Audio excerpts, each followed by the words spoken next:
Dear brothers, we were driving back from New England this past Christmas and we stopped at this Airbnb in the middle of nowhere, North Carolina.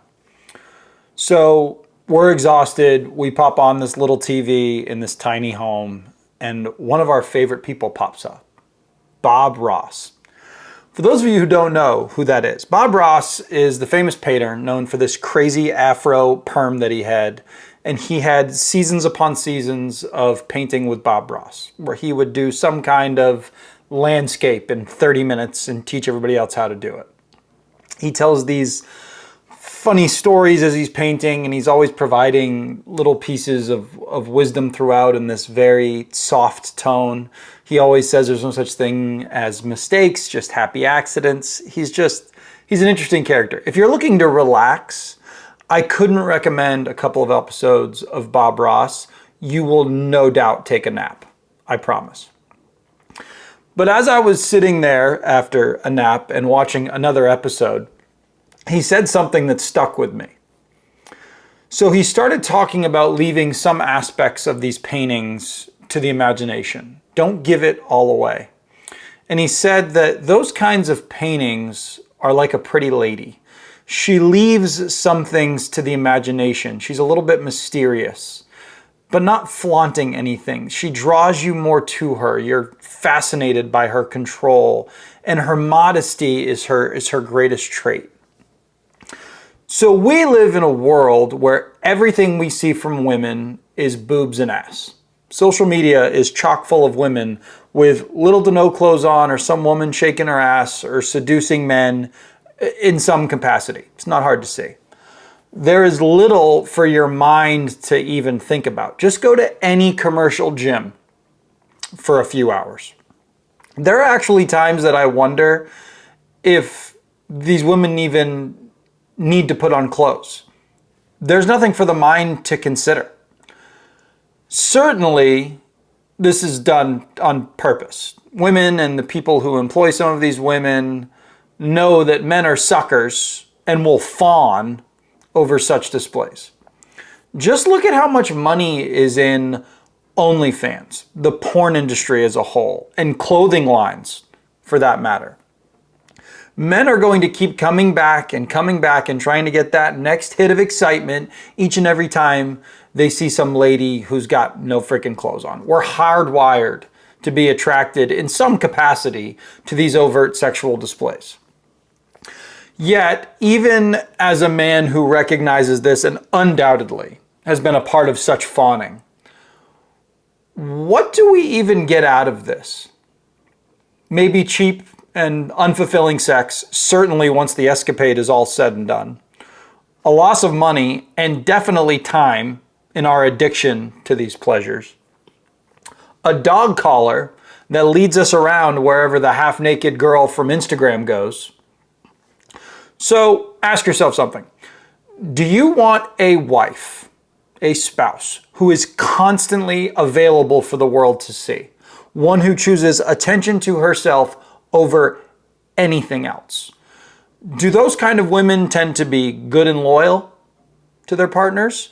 Do they make good wives, good mothers? The answer is usually no.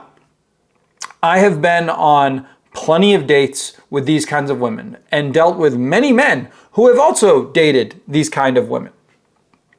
Make no mistakes. They are absolutely beautiful, but by no means modest. What you'll hear is, oh, but she is so hot. She's so fine. Yeah, but the result is oftentimes a short, mostly unfulfilling relationship with acute episodes of excitement that usually results in you, the guy, getting heartbroken as she continues to look for greener pastures. You end up just being a pawn in her little game of narcissism.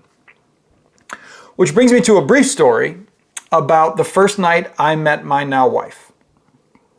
I had been on plenty of dates with these hot girls, and they all turned out to be essentially shit humans. I was chasing the wrong women, and I was so over the dating scene. So I journaled about every single one of our first few dates.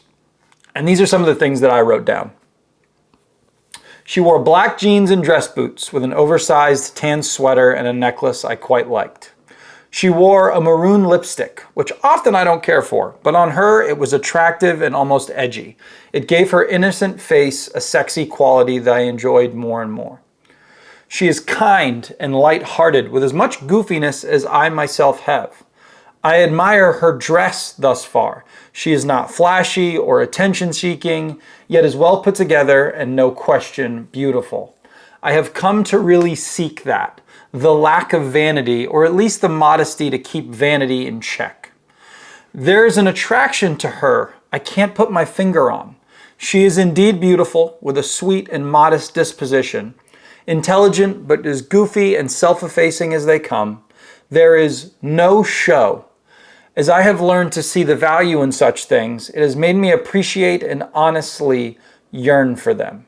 End quote. You see, I was most enthralled with her because she was humble and unassuming.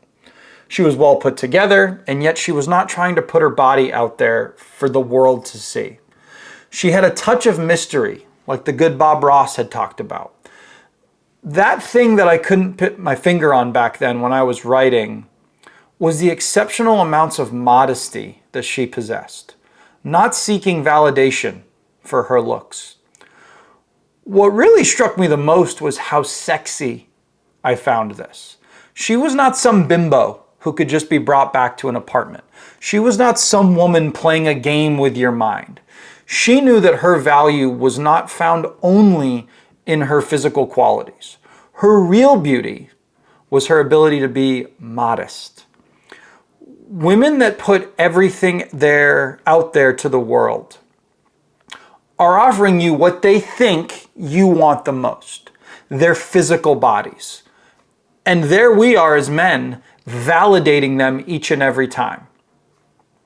This is not where beauty is found, fellas. Seek women that are modest, who have an air of mystery, who know their value is beyond just their looks alone. They have a value that is incomprehensible, and you will find a beautiful mate in the process. Moreover, their modesty is the sexiest thing you will ever encounter, and I can promise you that. Be strong. God bless. Let's get after it, boys. Go find a good mate.